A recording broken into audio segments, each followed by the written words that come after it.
हरे राम राम राम हरे हरे, हरे कृष्णा हरे राम राम राम हरे हरे, हरे कृष्णा कृष्ण कृष्ण हरे हरे, राम हरे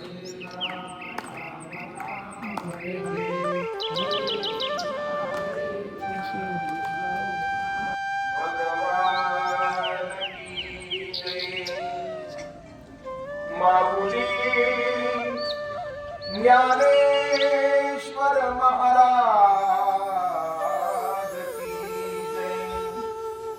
जगद्गुरु तुकाराम अवधूत चिंतन श्री गुरुदेव दत्त।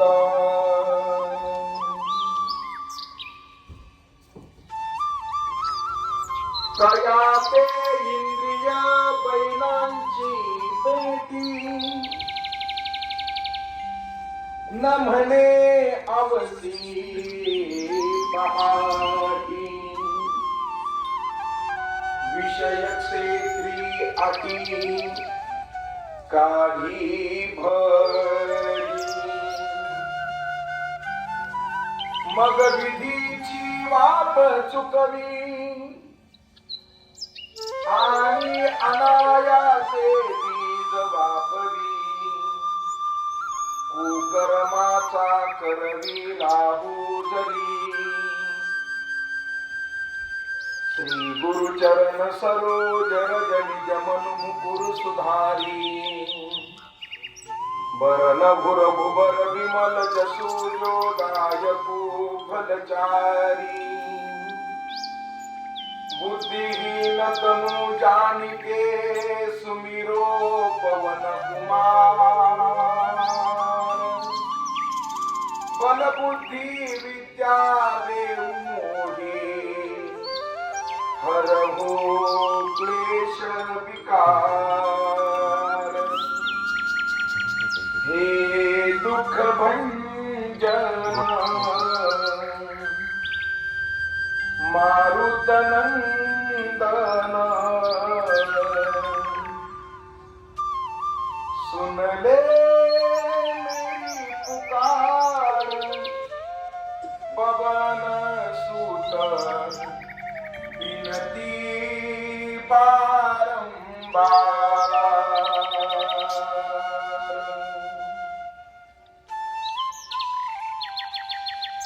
ज्ञानेश ज्ञानमूर्तींच्या साक्षात प्रेम स्वरूपी। नामदेवं च दयामूर्ती, श्री एकनाथं हरिं प्रियं। वैराग्यस्य परामूर्ती श्री तुकाराम जगद्गुरु। नीलकंठ गुरु भक्त नमामि संत पंचकम्। ओम तत्पुरुषाय विद्महे नंदिकेश्वराय धीमहि, तन्नो ऋषभ प्रचोदयात्।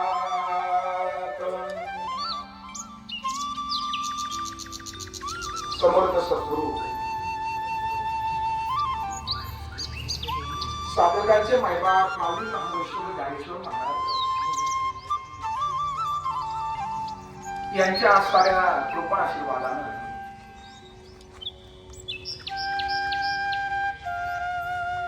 जगद्गुरु तुकोबार यांच्या असणाऱ्या विशेष असणाऱ्या अनुकंपेनं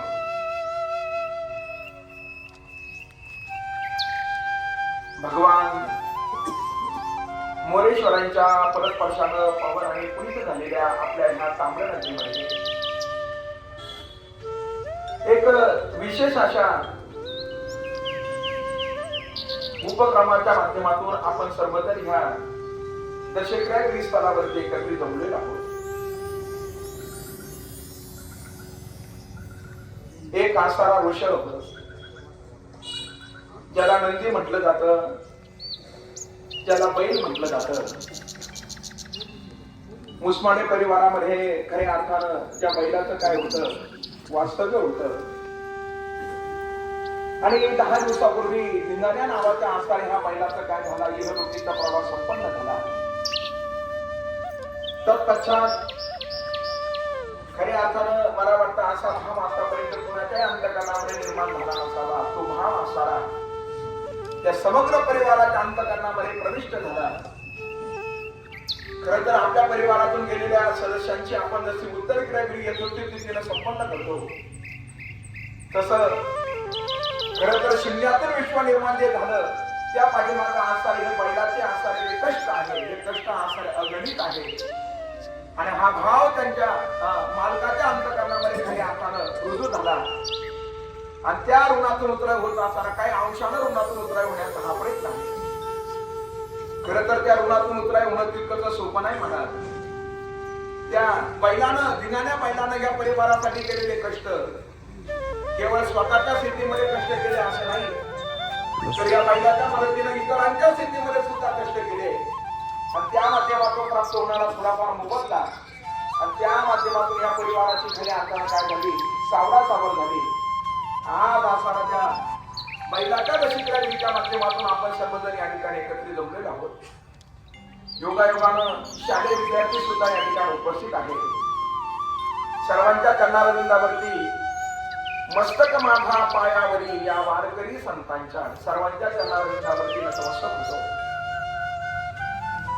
खरं तर आपल्यावर ज्यांचं ज्यांचं ऋण आहे त्या ऋणाचा आपण प्रत्येकानं काय केलं पाहिजे, विचार केला पाहिजे. अनेकांचे आपल्यावरती आसारे ऋण आहे.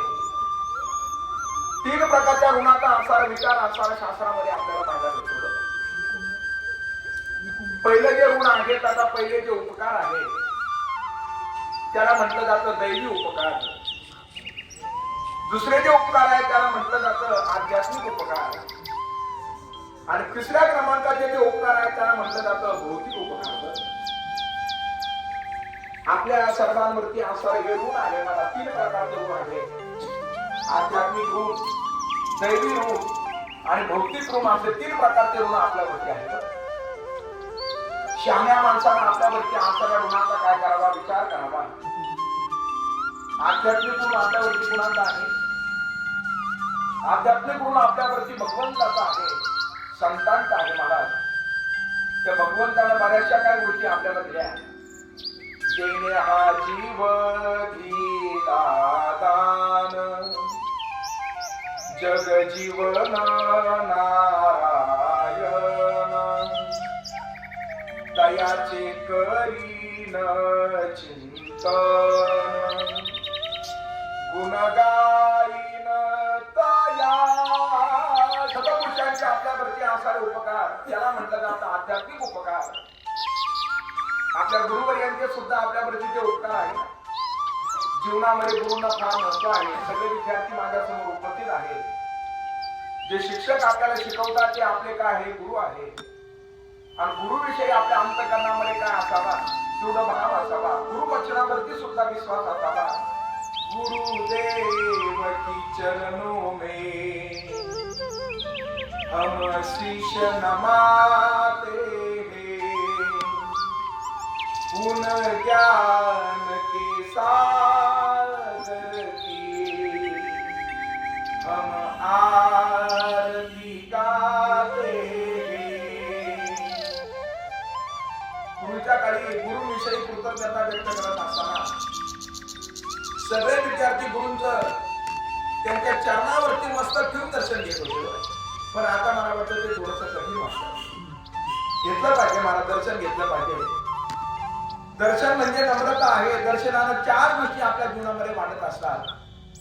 आयुर, विद्या, यश आणि बल या 4 गोष्टी नमस्काराच्या माध्यमातून वाढताय.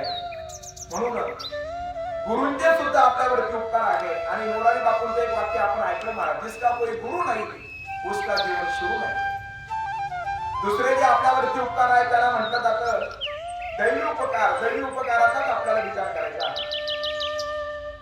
कुणाकुणाचा आहे दैवी उपकार? खरं तर चंद्र आपल्याला शीतलता देतो महाराज, हे चंद्राचे आपल्यावरती उपकार आहे.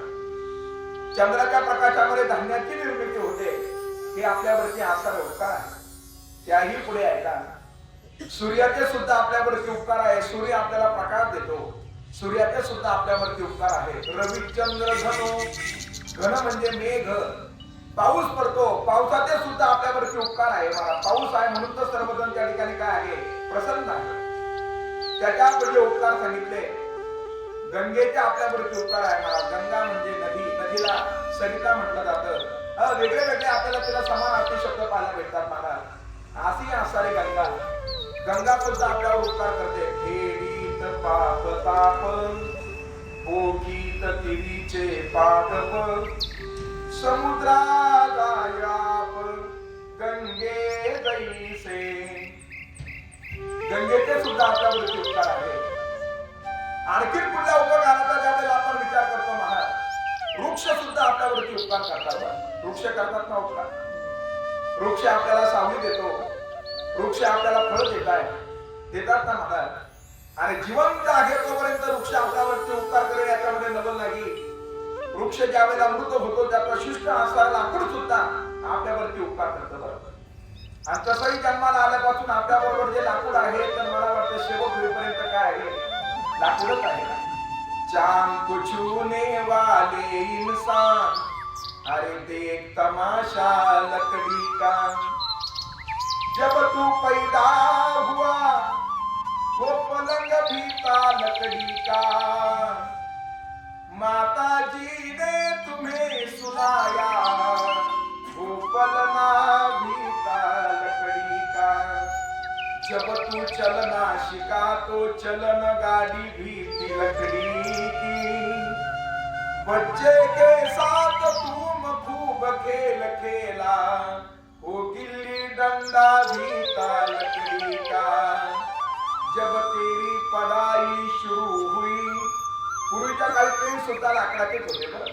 वो तख्ती पेन भी था लकड़ी का, मास्टर जी ने भय दिखलाया, वो डंडा भी था लकड़ी का. पूर्वीच्या काळामध्ये छडी होती महाराज, तुमच्या काळात छडी नसेल. अशी छडी होती महाराज, असे वाजून काढायचे बरं शिक्षक. सुनील आपल्या काळामध्ये कसे वाजून काढायचे असे म्हणूनच त्यावेळेला गाणं होतं, छडी वाजे छम छम. आता गाणं केलं महाराज, छडी. पण त्यावेळेला काय होतं, छडी होती. मास्टर जी ने भय दिखलाया, वो डंडा भी था लकड़ी का. त्याच्या पुढे ऐका, जब तेरी शादी हुई वो बैलगाडी भी थी लकड़ी की. दादा तुमच्या लग्नाला मिरवणुकीला काय बैलगाडीच होती ना. सासू जी ने तुम्हें पुजाया, वो पाट भी था लकड़ी का, गई जवानी आजा बुढ़ापा, अरे सहारा लिया लकड़ी का, अब चीता रच कर तुम्हें जलाया, वो ढेर भी था लकड़ी का. वृक्षाचे आपल्यावर असा उपकार आहे महाराज. आणखी आपल्यावर उपकार आहे ते म्हणजे गोमातेचे उपकार आहे. गोमातेचे, ही गोमाता सर्वांना दूध देते महाराज. आणि तीच असणारी गोमाता शेतीला पूरक असणारा कष्ट करण्यासाठी असणारा जो बैल आहे, ती सुद्धा देणारी कोण आहे, गोमाताच आहे. अशा गोमातेचे उपकार आहे. आणि तिनं दिलेला जो पुत्र आहे तो शेतीच्या कामासाठी खरी आपल्याला काय घडत असतो, वरदान ठरत असतो महाराज. खरं तर आपल्या या भूमिका विचार जर केला तर ही कृषी प्रधान आपला असणारा राष्ट्र आहे महाराज. आणि अशा कृषी प्रधान राष्ट्रामध्ये बैलाचं महत्व एक आहे, अनन्य साधारण आहे. खरं तर आता ट्रॅक्टर आल्यामुळे थोडासा आपल्याला त्याचा प्रभाव काय वाटत असेल, कमी वाटत असेल. पण पूर्वीच्या काळी दारामध्ये त्या ठिकाणी असे 6-6 8 बैल असायचे महाराज. असायचे ना 8 बैल. आणि पूर्वीचे शेतकरी असे भल्या पाठी किल्ला पोसायचे. किल्ला उठून आसारे शेतामध्ये जायचे महाराज. किल्ला शेतामध्ये जायचे आणि मग आसारे ते बैलांच्या पाठीमागे गाणं म्हणायचे. बैलाबांनी वर्णन केलं, काया मातीत मातीत तिफन चालते, तिफन चालते, तिफन चालते. पूर्वीच्या कविता सुद्धा फार गोड होत्या महाराज. पूर्वीचे काव्य फार गोड होते, फार गोड होते. आपल्या काळामधल्या कविता फार सुंदर होत्या. म्हणजे आता त्याच्या कविता राहिल्या. आपल्याला हिंदीमध्ये कविता होती 6व्या क्रमांकाची. पृथ्वी पर स्वर्ग लोक में देव बहुत गे, पृथ्वी पर मानव रहते गे, ना मैं देव बनूंगा नहीं मैं मानव बनूंगा, मैं तो इंसान बनूंगा. होत्या ना पूर्वीच्या कविता फार सुंदर होत्या.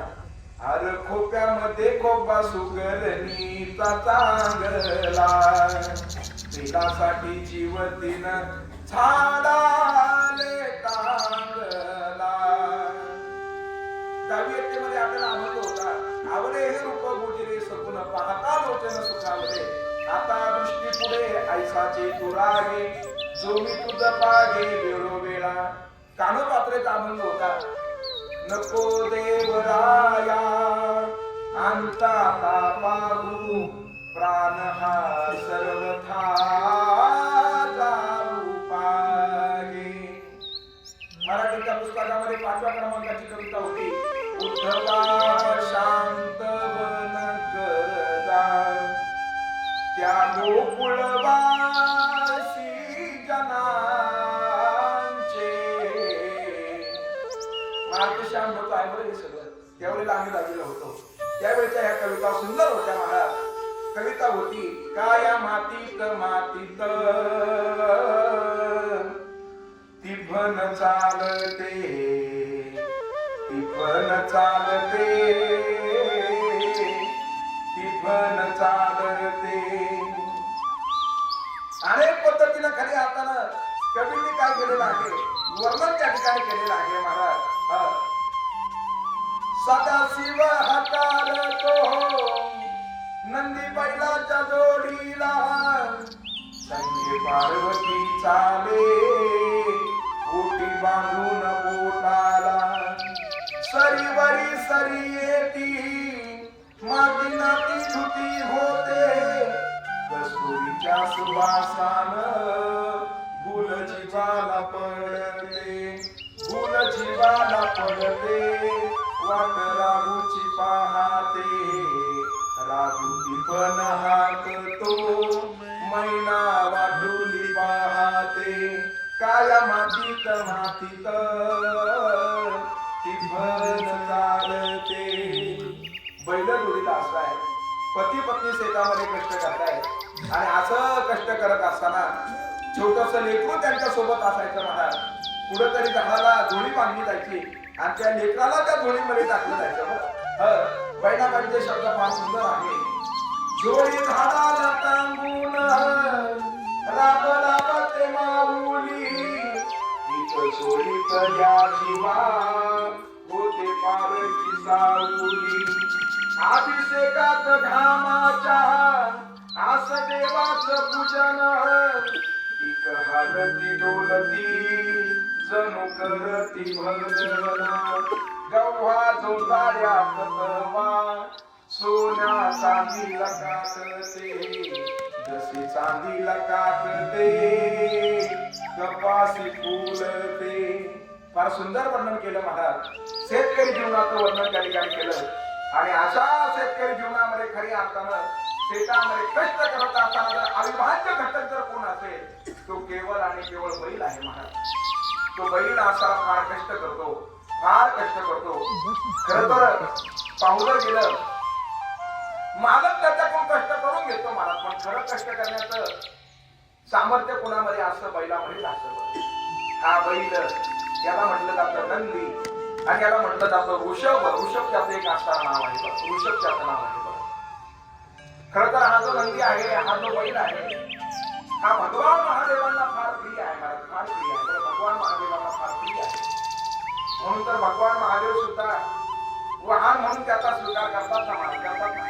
भगवान महादेवाचं वाहन काय आहे? नंदी आहे. नंदिकेश्वर हे भगवान महादेवांचं असणारं वाहन आहे.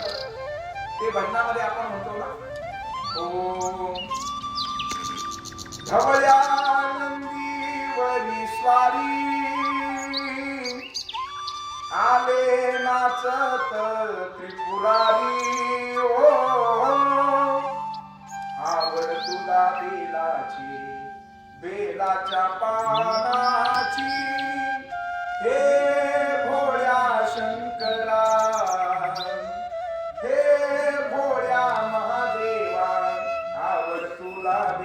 बेलाची आवड तुला बेलाची बेलाच्या पानाची हे भोळ्या शंकरा.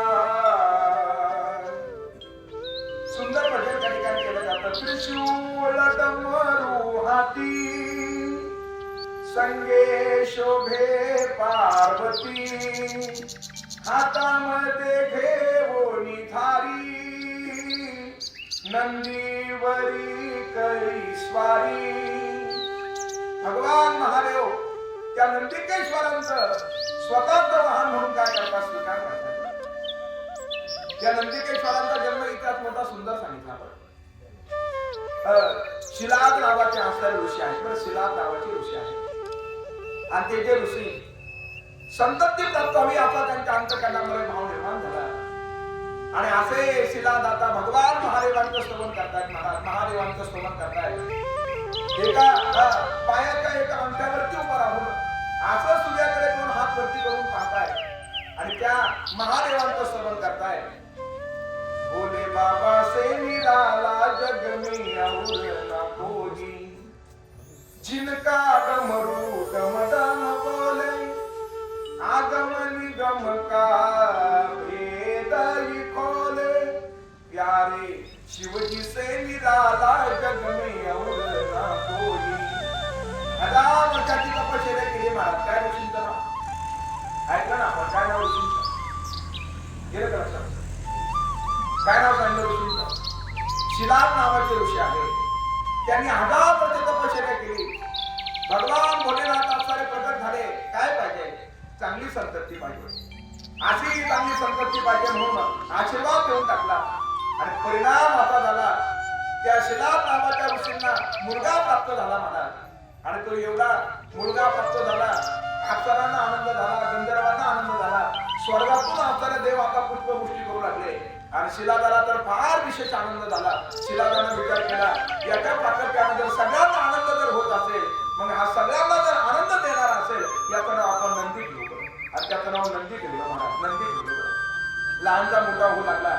पुढे प्रसंग असा घडला. आता वय असताना 7 वर्षाचं झालं. 12 वयामध्ये त्या ठिकाणी वेदाचा अभ्यास केला आणि 12 वयामध्ये असणारे संस्कार त्याच्यावरती झाले आणि आता 7 वर्षाचं वय झालं आणि त्यामध्ये त्या शिलादाचे मित्र वरून आले आणि त्या वरुणानं पाहिलं महाराज. शिलादानं वरुणाला नमस्कार केला. मुलगा धावत आला. मुलांना सुद्धा नमस्कार केला. या नंदीला सुद्धा नमस्कार केला. कुणाला? वरुणाला नमस्कार केला. एक वडील केले करती तया नाम धर्म ठेवी आणि ये अनुष्ठती सामान्य सकळ. वडील जर मंदिरामध्ये जाऊन दर्शन जर घेत असतील तर लेकरं सुद्धा मंदिरामध्ये जाऊन दर्शन घेतात महाराज. आणि वडील जर इकडं पृथ्वीवर फिरत असतील तर लेकरांना सुद्धा तोच संस्कार होतात. संस्काराला जीवनामध्ये फार महत्व आहे. म्हणून त्या लेकराला सुद्धा दर्शन घेतलं, वरुणाचं दर्शन घेतलं आणि अशा लेकराला पाहिलं. वरुणालाही आनंद प्राप्त झाला. पण त्या लेकराच्या हस्तरेखा ज्या वेळेला वरुणाला पाहिल्या आणि हस्तरेखा पाहिल्यानंतर वरुणाला सांगितलं, शिलादाला सांगितलं, म्हणे हे बघा, ज्या लेकरानं तुम्हाला आनंद दिला, ज्या लेकरांना अप्सरा गंधर्व देवादिकांना आनंद दिला, असं असताना हे लेकरू याच्या हस्तरेषा मला सांगतात. हस्तरेषावरून भविष्य कळलं जातं. म्हणे याच्या हस्तरेषा सांगतात. काय सांगताय? म्हणे वयाच्या 8व्या वर्षी याचा मृत्यू होणार आहे. ज्या लेकरांना आतापर्यंत आनंद दिला त्या लेकराचा वियोग घडणार हे ज्या वेळेला समजलं महाराज, काय करावं? शिलादाच्या डोळ्यातून अश्रू वाहू लागले. पित्याचं अंतःकरण असतं. वडिलांच्या डोळ्यातून अश्रू वाहू लागले आणि असा तिला रोदन करत असताना ते पाहिलं महाराज. कुणी पाहिलं? त्या नंदिकेश्वराने पाहिलं. नंदिकेश्वर वडिलांच्या जवळ गेले. वडिलांचे अश्रू पुसू लागले. मुलगा असाच असावा जो स्वतःच्या वडिलांना दुःखात घालणारा नसावा, त्यांना दुःखातून बाहेर काढणारा असावा. मुलाचं हे कर्तव्य आहे. आणि अशा त्या नंदिकेश्वराने विचारलं, बाबा झालं काय? काय नाही बाळा, तुझं भविष्य पाहिलं. मला सांगितलं म्हणे वयाच्या 8व्या वर्षी तुझा मृत्यू होणार. काळजी करू नका. ज्या महादेवांच्या कृपा आशीर्वादाने माझा जन्म झाला त्याच महादेवांची मी आराधना करतो. ते काहीतरी बदल करतील. आणि असा असताना नंदिकेश्वर वनामध्ये गेले आणि वनामध्ये जाऊन असताना महादेवाचं स्तवन करू लागले. शिव महापुराण कथेमध्ये आलेला हा प्रसंग आहे. आणि ज्या वेळेला ते सुद्धा नंदिकेश्वराचं भजन, नंदिकेश्वर आता महादेवाचं भजन करू लागले. शिवाय नमो, शिवाय नमो, शिवाय नमो, सिवाय। हे धन्य तेरी माया है जग में दुनिया के रखवाले, शिव शंकर भोले भाले, भोले बाबा डमरू वाले। वयाच्या 8व्या वर्षी त्या नंदिकेश्वरांचा मृत्यू होणार होता. एक डोळा म्हणजे आपल्याला त्या ठिकाणी काय आहे, समदृष्टी आहे, आणि दुसरा डोळा म्हणजे त्या ठिकाणी एकाग्रता आहे. बरं, आपल्या जीवनामध्ये त्या ठिकाणी समदृष्टी पाहिजे महाराज, आणि आपल्या जीवनामध्ये एकाग्रता पाहिजे. विद्यार्थ्यांनी सुद्धा शालेय शिक्षण घेताना त्यांच्याकडे काय पाहिजे, एकाग्रता पाहिजे ना एकाग्रता. प्रवचनामध्ये जरी बसलं तरी सुद्धा ऐकत असताना सुद्धा काय असावी, एकाग्रता असावी. एकाग्रता कॉन्सन्ट्रेशन फार महत्वाचं आहे. बैल त्याच्या ठिकाणी अनुसार हे दोन गुण आपण खरे आपल्याला घेतले पाहिजे. त्या बैलाच्या ठिकाणच्या आसारी जी शेपटी आहे ना, शेपटी आता बैल उंच करतो, मला करतो ना उंच, कधी उंच करतो तर कधी खाली करतो. ही आपल्या जीवनातील आचार्य चढ उतार आहे महाराज. आपल्या जीवनामध्ये चढ उतार येणार आहे ना. एखादा उतार ना सोपा जातो महाराज. ज्या वेळेला उतार येतो त्यावेळेला बैलाला सोपं वाटतं, आणि ज्या वेळेला त्याला चढ येतो त्यावेळेला त्याला काय होणार, जास्त कष्ट सहन करावे लागतात. दुसरे आपल्या जीवनामध्ये एखादा प्रसंग असा उताराचा येतो, हळवारपणे आपल्या जीवनामध्ये आनंद देऊन जातो, आणि एखादा प्रसंग आपल्या जीवनामध्ये फार वेदना देऊन जातो. समजून घ्यायचा तो चढ आहे, त्याची शेपटी केव्हा वरती होती महाराज. तो ज्यावेळेला हुंदारतो, उड्या मारतो, त्यावेळेला त्याची शेपटी काय असते, वरती असते. आणि ज्या वेळेला तो कष्ट करतो त्यावेळेला त्याची शेपटी काय असते, खाली असते. जीवनातील असणारे चढ उतार, सुख दुःखाचे चढ उतार आपल्या जीवनामध्ये येणार आहे. हे बैल आपल्याला काय करत असतो, सूचित करत असतो महाराज. असे आणखीन आसार पाहू जर गेलं, त्याच्या ठिकाणचे आसारे जे दोन कान आहे, ते दोन कान म्हणजे त्या ठिकाणी भक्ती आणि मुक्ती आहे महाराज. आपणही त्या ठिकाणी श्रवण करावं. काय श्रवण करावं, सार आसारा श्रवण करावं. सार सार सार नाम विठोबा तुझे सार, चांगलं श्रवण करावं. आणि आसार जे आहे ते काय करावं, सार आणि आसाराचं प्रतीक म्हणजे त्याचे आसारे काय आहे, कान आहे महाराज.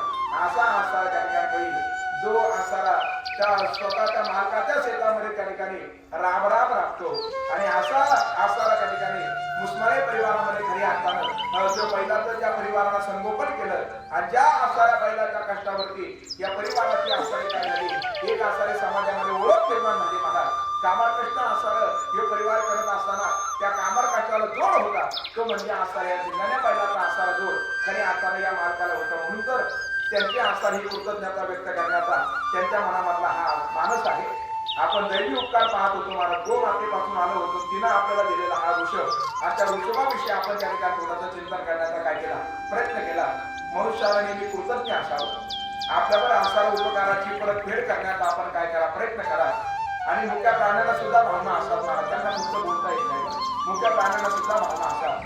त्यांनाही कधीतरी वाटतं या मालकाने मला जवळ घ्यावं, या मालकाने मला प्रेमानं आसारा पाठवून हात फिरवावा.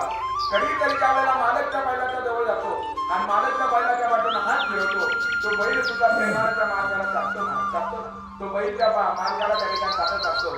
आणि आणखी पुन्हा ऐका महाराज, मुख्या प्राण्यांच्या भावना ऐका. एखादा दुःखद प्रसंग जर आपल्या परिवारामध्ये जर घडला ना, त्यावेळेला ते दारामधले आसाऱ्या त्या ठिकाणी गाई आणि बैल सुद्धा चाऱ्याला त्या ठिकाणी मुख लावत नाही. का लावत, त्यांना माहिती आहे आपल्या परिवारावरती ओढवलेला प्रसंग हा दुःखद प्रसंग आहे. त्यांच्या ठिकाणी सुद्धा काय असते, भावना असते.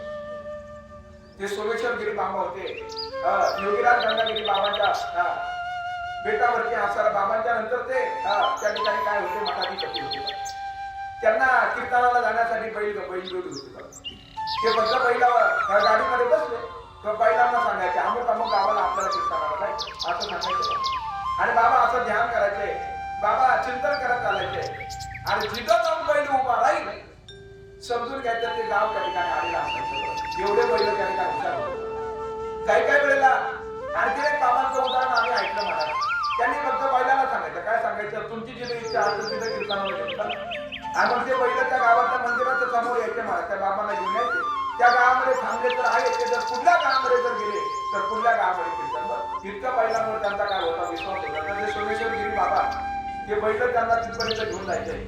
प्रारब्ध वर्षामध्ये बाबांचं आयुष्य पूर्ण झालं गेलं. बाबा वैकुंठाला निघून गेले. बाबा वैकुंठाला निघून गेले ही गोष्ट त्या बैलांना समजली महाराज, समजली. त्या बैलांनी सुद्धा चारा पाणी घेणं सोडलं, आणि बाबा गेल्यानंतर तिसऱ्या दिवशी त्या दोनही बैलांनी देह ठेवला. ही एकाग्रता असते महाराज, ही आनंदता असते. मुख्या प्राण्यांच्या ठिकाणी सुद्धा काय असते, भावना असते महाराज. आणि ती भावना जोपासण्याचं विशेष असं असणारं त्या ठिकाणी खऱ्या अर्थानं कार्य त्या मुसमाडे परिवाराच्या वतीने या ठिकाणी संपन्न होत आहे. 10 दिवसापूर्वी असणारा या बैलाचा इहलोकीचा प्रवास काय झाला, संपन्न झाला. आणि त्या बैलाचे केलेले कष्ट यांना त्या ठिकाणी आठवतात महाराज, आठवतात. त्या कष्टाला त्या ठिकाणी न्याय देण्यासाठी, त्या कष्टाला असणारा खऱ्या अर्थानं न्याय मिळावा हा भाव या सेवेची जबाबदारी आमच्याकडे सुपूर्द करण्यात आलेली होती. असं असणारं या परिवारानं या बैलाच्या संबंधाला कृतज्ञता व्यक्त करत असणारा जो विधी या ठिकाणी संपन्न केला, त्या विधीचा आसारा फळ या वृषभाच्या आसारा जोडीपर्यंत पडावा एवढीच संधी आपण या क्षणाला काय करू शकतो, व्यक्त या ठिकाणी करू शकतो महाराज. हरिप्रभूची सेवेची जबाबदारी आमच्यावरती दिली होती आणि त्या माध्यमातून या ठिकाणी आपले सर्व विद्यार्थी या ठिकाणी समोर उपस्थित होते.